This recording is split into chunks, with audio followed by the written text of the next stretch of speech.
Good morning, ladies and gents. Welcome to Saturday morning again. It's another workshop day, so I've already got started, to be fair. It's been freezing cold last night. I think it's been -3 or 4, so my fingers are already frozen.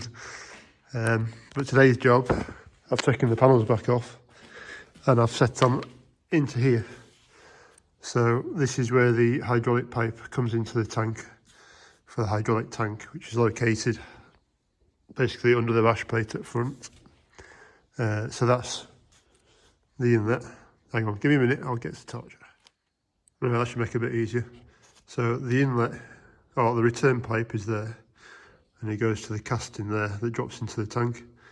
And then the outlet is that pipe there that runs up to the pump, which is just there. So everything on the MB is at the front.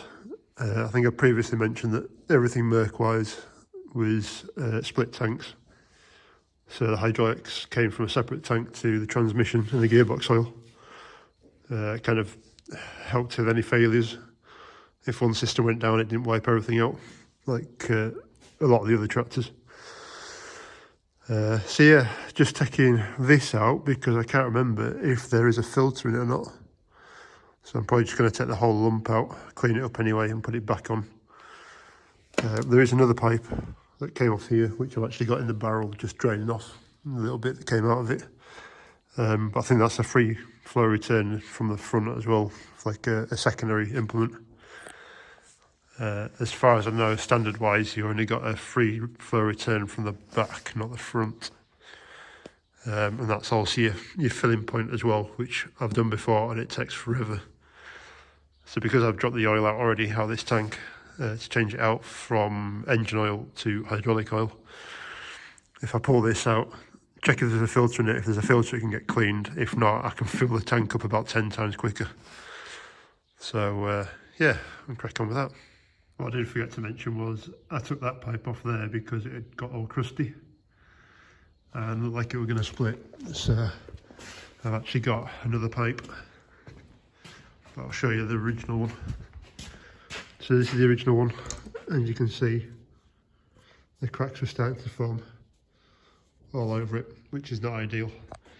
So I went down to the local contracting lad again, who I use for most of my parts, and he got me that angle, which isn't exactly the same.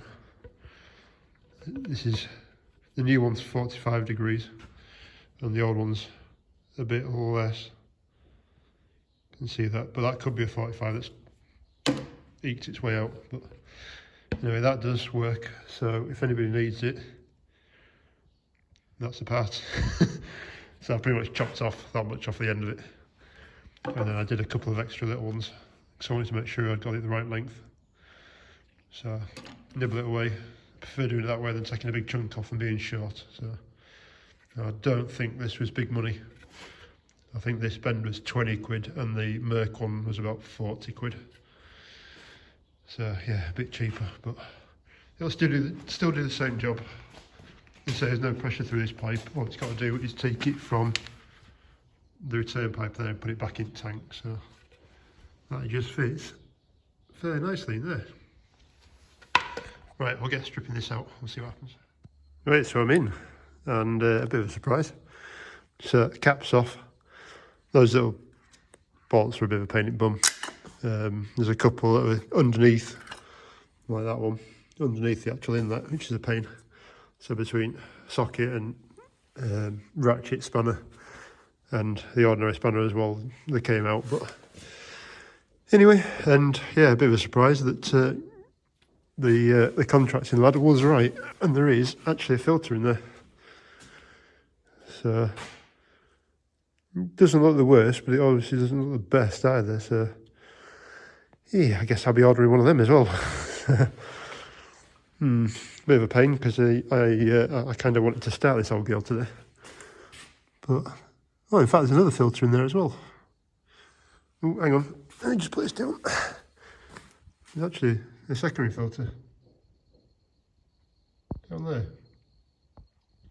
So we'll pull that badger out as well and have a quick look what's in there.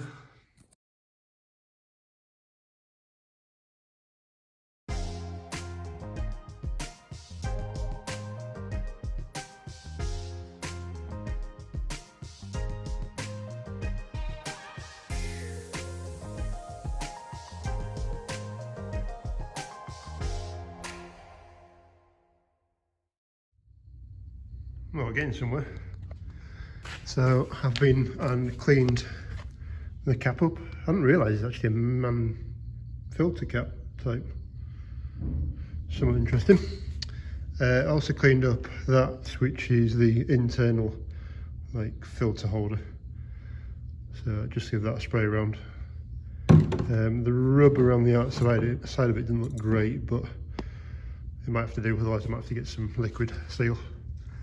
And then my little double concoction to try and get some hydraulic fluid into it, because with this bar in the way you just can't get anything near it. So one into there and into there, and then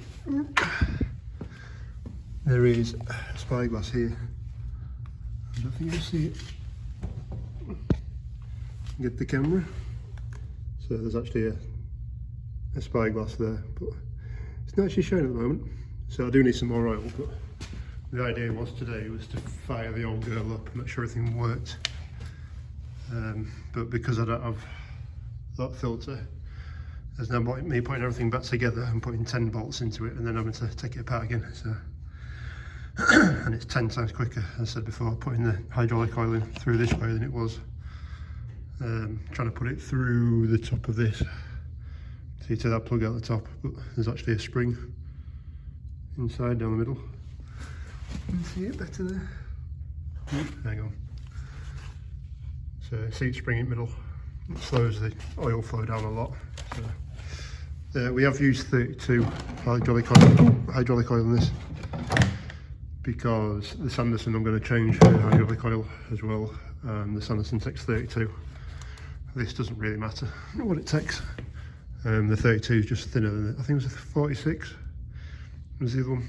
So yes, I'll just cover up. Well, I might even just put the filter. I'll put it the filter housing back in, and then I can put a rag over the top and keep any muck from falling in the next few days while I get me bits sorted and brought. So that'll be good. Right, so I ended up buying this the other week for the hydraulic pipe, but unfortunately because there's a curve in it, this just wouldn't bend enough without kinking, so I gave up with it. What I do have is this pipe here, which is the air breather pipe that goes back into the air filter system and then obviously into the turbo. This has just started going a bit cracky at the top. I don't think you'll see it, but it's getting hard anyway, so I thought, well, if I've got that spare, might as well bang it into that, and then that's another job done. We don't have to worry about. So all it is a couple of Jubilee clips, one top and one bottom. Wang them out, measure it up, and then chop that one down. So only a quick job.